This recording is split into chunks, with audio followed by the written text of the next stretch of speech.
জাত জন মিলন্ত তীৰ্থেশ্বৰী পাছে তাংকহৰে শিৰে ধৰি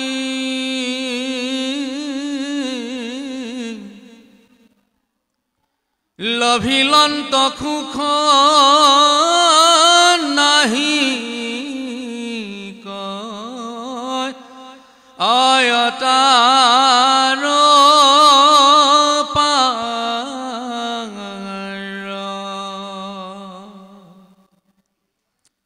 জংঘা দুই লক্ষ্মী কৰে ধৰি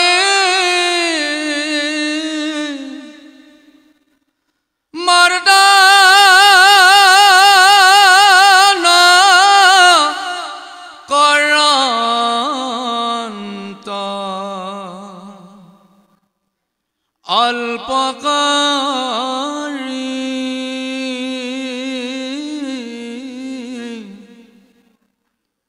উৰত তুলিয়া জগত জননী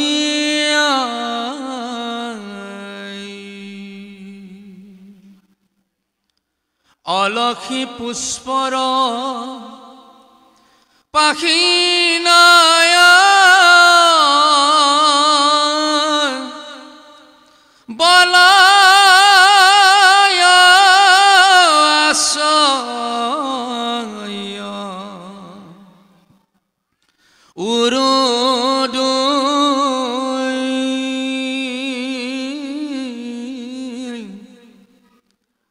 গৰুড় স্কন্ধে প্ৰবন্ধে অতি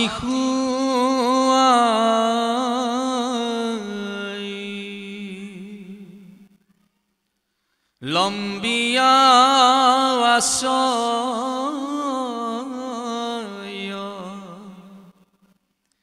পীতাম্বৰ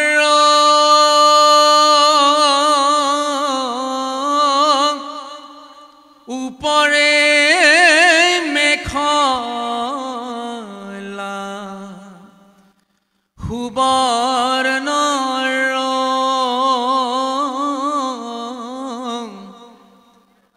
হেন কতিতত চিন্তিবে কয়েশ্বৰ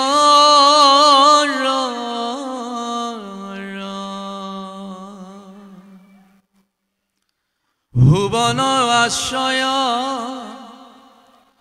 উদৰত নাভি দেখি ভাল মত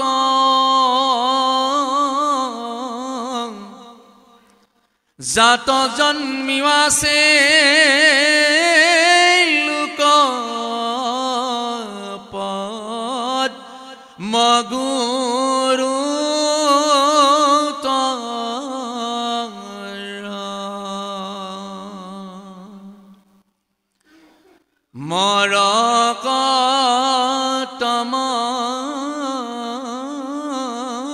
মৰকতমনি পতন্তৰ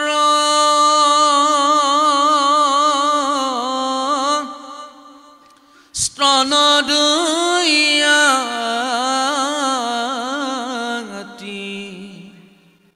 মনোহৰ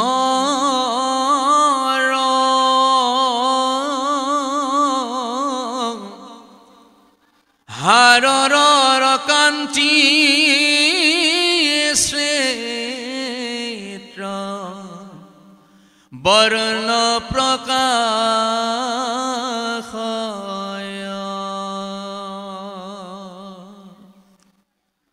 লক্ষ্মীৰ নিবাস উৰস্থলে শুক্ল শ্ৰীবৎসৰ কান্তি জলে কণ্ঠৰ কান্তিৰে কৌস্তুভ কুবিৰাজ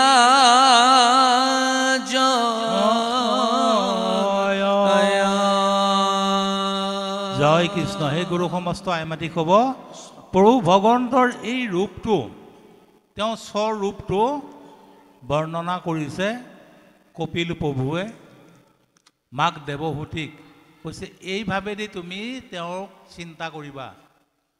ভকতি কৰিব লগা হ'লে প্ৰভু ভগৱন্তক তুমি হৃদয়ত এইভাৱে চিন্তা কৰিবা। চোৱা মা, কাৰণ ভগৱন্তৰ চৰণৰ পৰা মস্তকলৈ যিবিলাক অংগ পতংগ আছে, প্ৰত্যেকটোতে তেওঁৰ কি আছে? এটা এটা তত্ত্ব আছে। তেওঁ উৰুস্থলত কোন আছে? লক্ষ্মী। লক্ষ্মীয়ে তেওঁ উৰু মৰ্দন কৰি আছে, মালিচ কৰি আছে। সেইজন কণ্ঠত কৌস্তুভ মণি, গোটেই জগতৰ জীৱবিলাক সেই কৌস্তুভ মণিতেই সোমাই আছে, চাৰিমুঠি জীৱ। আৰু তেওঁ হৃদয়ত কি আছে? শিৱৎস পান্তি। তেওঁ হৃদয়ত যিটো পিন্ধিছে শুক্ল বৰ্ণ, শুক্ল মানে বগা, শুক্ল শিৱৎসৰ পান্তি জ্বলে। আমাৰ যে বুকুৰ মাজত যিকেইডাল লোম আছে, বগা লোম, পকা লোমকেইডাল যে আছে, ভগৱন্তৰ সেইকেইডালৰ কথা কৈছে শিৱৎস পান্তি বুলি কৈছে। আধ্যাত্মিক তত্ত্বটো বেলেগ। শিৱৎস পান্তিয়ে এই জগতখন ধৰি আছে। তেওঁ হৃদয়ত মাজত লৈ গোটেই জগতখন তেওঁৱেই ধৰি আছে। তেওঁ যেতিয়া সংহাৰ কৰিব মন যাব, সকলো সংহাৰ কৰি তেওঁ হৃদয়ৰ মাজতেই গোটেই জীৱ, চাৰিমুঠি জীৱক তাতেই ধৰি ৰাখে। গতিকে সেইজন ভগৱন্তৰ এইভাৱেদি প্ৰত্যেকটো অংগ, তেওঁ বাহুত কি আছে, তেওঁ কঁকাল, ইয়াৰ আগত ক'লে কটি বুলি কৈছে যে, কটিটো মেখেলা যিখন পিন্ধে, তেওঁ কি মেখেলা পিন্ধে? পীতবস্ত্ৰ কঁকালত। কটি শব্দটো এইটো ব্ৰজাৱলী ভাষাত কটি মানে কঁকাল। কঁকালত তেওঁ শিৱৎস পীতবস্ত্ৰ পিন্ধে। এইবিলাক প্ৰতিটো বস্ত্ৰ প্ৰত্যেকটো অংগতে বেলেগ বেলেগ পিন্ধিছে। এই বস্ত্ৰবিলাক, সেই অংগবিলাকত কি কি মানে তেওঁ পিন্ধিছে, এই ৰূপটো আমি ধ্যানৰ সময়ত আনিব লাগিব। ধ্যানৰ সময়ত আনি সেইমতে তেওঁক ভকতি কৰিবৰ কাৰণে এজন ভকতক দিছে। গতিকে এই কথাখিনিকে আমাক দেখুৱাব গৈ আছে। হয়,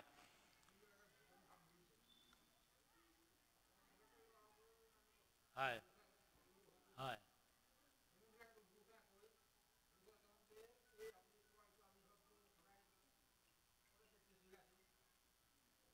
হয়, হয়, হয়। গতিকে সেইকাৰণে আমি শৰণীয়া ভজনীয়া মনুষ্য জন্ম পাইছোঁ।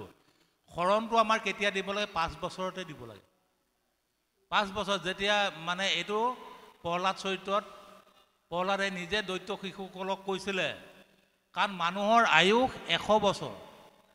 কৈছে মনুষ্যৰ আয়ুসত বৰিষ সংখ্যক, অধেক বিফলে যায় জানিবা নিৰ্দাত। আমি যদি 100 বছৰ জীয়াই থাকোঁ, 50 বছৰ শুওঁতেই খেদাওঁ। ৰাতি আমি শুওঁতে খেদাওঁ, প্ৰত্যেক দিনা 24 ঘণ্টা, তাৰমানে 12 ঘণ্টা আমি তেনেকেই খেদাইছোঁ। গতিকে মনুষ্যৰ আয়ুসত বৰিষ সংখ্যক, অধেক বিফলে যায় জানিবা নিৰ্দাত। আৰু কৈছে বিংশতি বৰিষ আৰু যায় উমলওঁতে। 20টা বছৰ খেলা ধূলা কৰোঁতে খেদাওঁ। সৰুতে ধূলে বালিয়ে খেলা ধূলা কৰোঁ, আৰু ডেকা হ'লে তেতিয়া ক্ৰিকেট বল, ভলীবল খেলি মাক দেউতাকক এটকাও ইনকাম কৰি নিদিয়ে, এনেকেই বয়সটো খেদায়, হয়নে? কৈছে নেই দশ বৰিষ ধন উপাৰ্জনতে। আচলতে ধন উপাৰ্জন কৰা বয়স 20টা বছৰহে আচলতে আমি ধন উপাৰ্জন কৰোঁ। আকৌ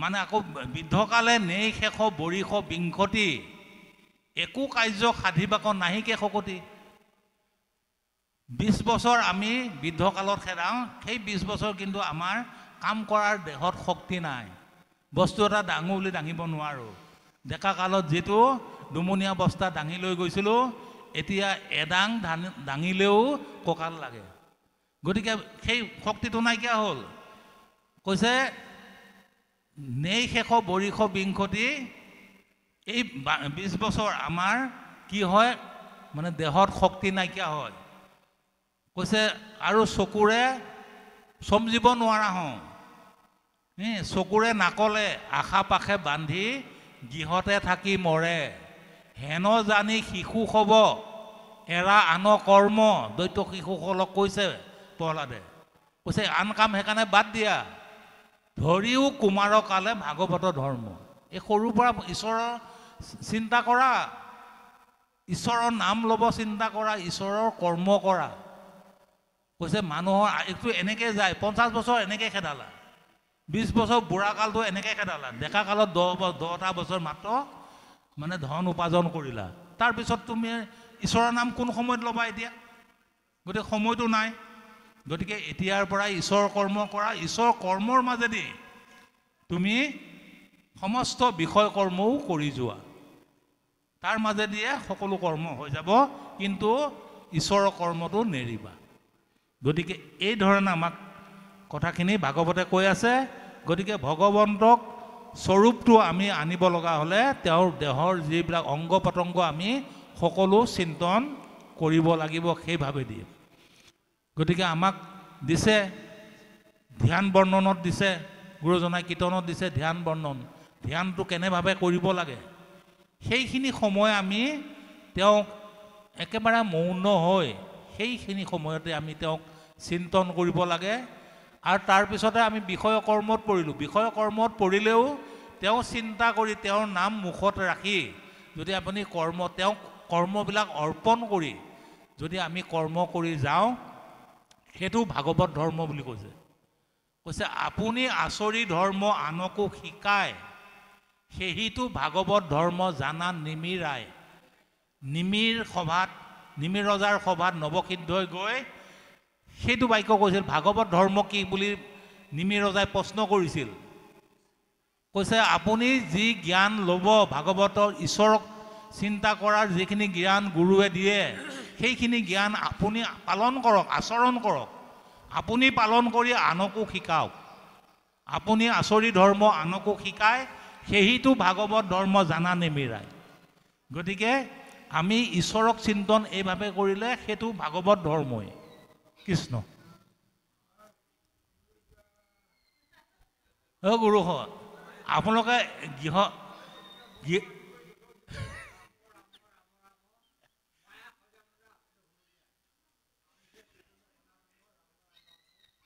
হয় গতিকে আপুনি গোটেই বছৰটোৰ ভিতৰত মায়া সজ্জাত শুই থাকিলেও এই 3টা দিন আপোনাক হবে যিহেতুকে ভগৱন্তৰ কৰ্মত থাকিম বুলি প্ৰতিশ্ৰুতিবদ্ধ হৈ এই মানে আমাসকলক নিমন্ত্ৰণ কৰিলে গতিকে আপোনাক হবে যদি গৃহলৈ যায়গৈ মায়া সজ্জাত শুই থাকেগৈ তেতিয়াহ'লে আমি খবৰ কি কৰিম বাৰু কওক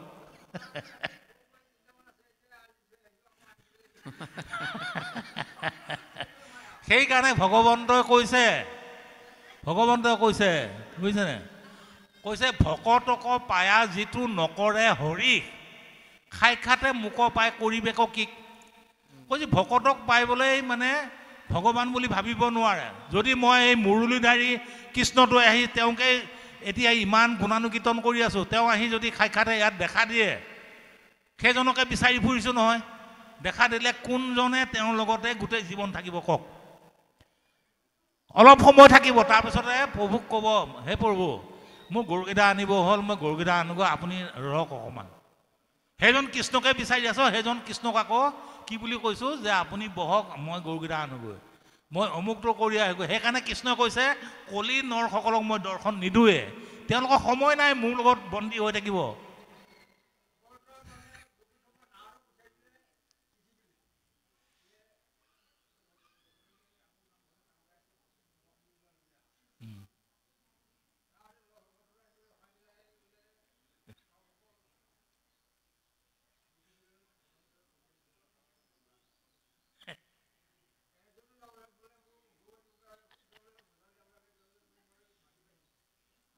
ইপিনে শাস্ত্ৰ ভাগৱতত বৈকুণ্ঠত কেনেকৈ মানে আমাৰ আত্মাক সদগতি দিব পাৰোঁ।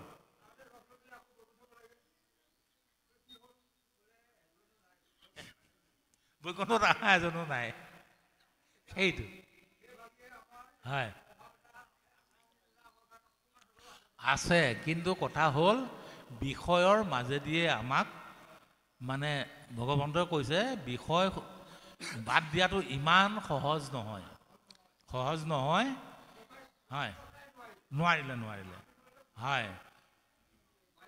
সেইকাৰণে কৈ আছে যে বিষয়ৰ থাকিয়েই তোমালোকে মোক চিন্তাটো নেৰিবা, মুখৰ পৰা নাম নেৰিবা, কিন্তু বিষয়ৰ সুখতে লটিপটি হৈ মোক পিঠি নিদিবা, মোক পাহৰি নাযাবা, মোৰ নামো তুমি ৰাখিবা, বিষয়ৰ সুখতো থাকা।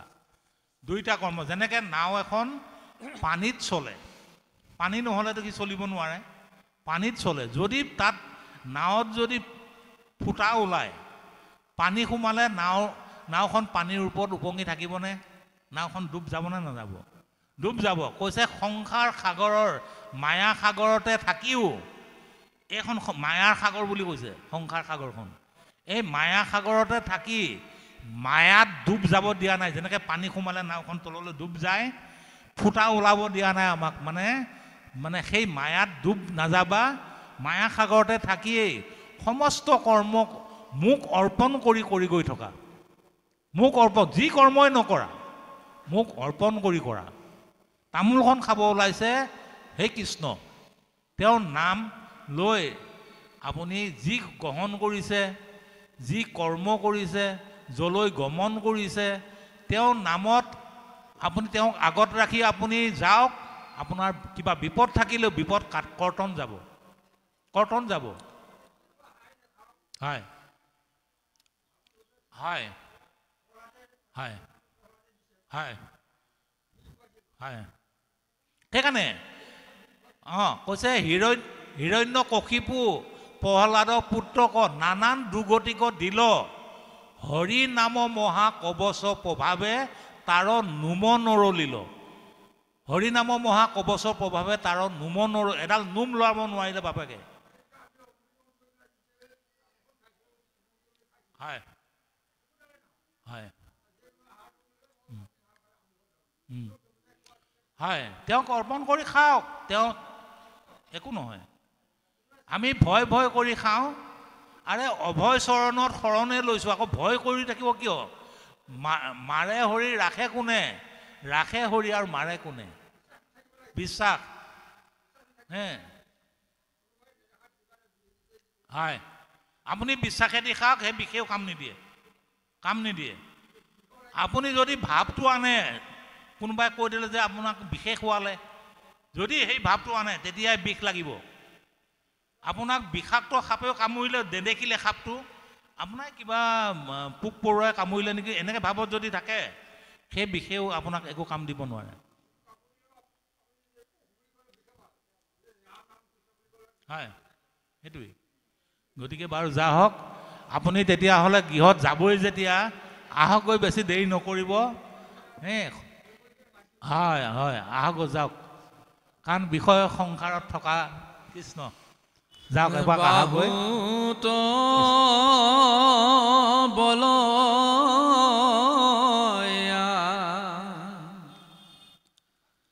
তাৰ যত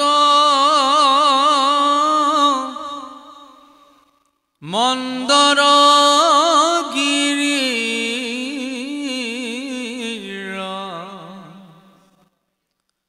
ভ্ৰমণত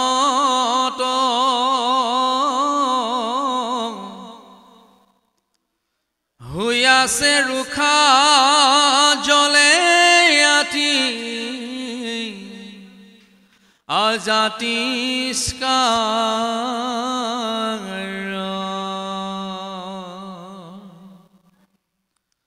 কৰতল চক্ৰ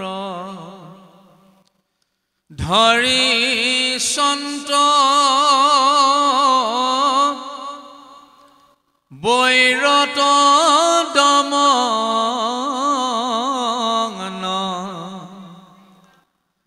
জ্যোতি মনত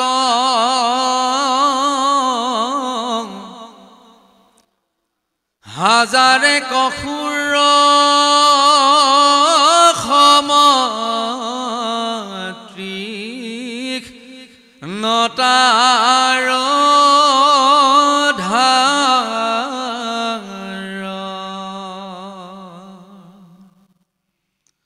আৰহাতে দিব্ৰ শুকুল শংখ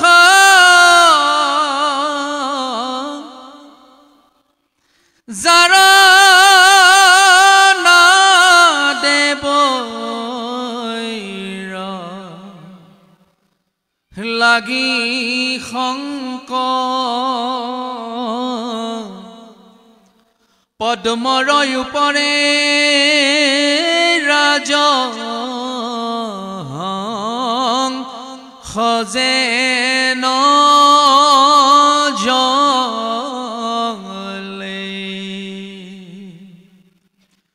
সত্তৰ শুনিত লাগি খানা ভয়ংকৰ দেখি মহাগদা তাংক ভগৱন্তে ধৰিয়া চাকৰ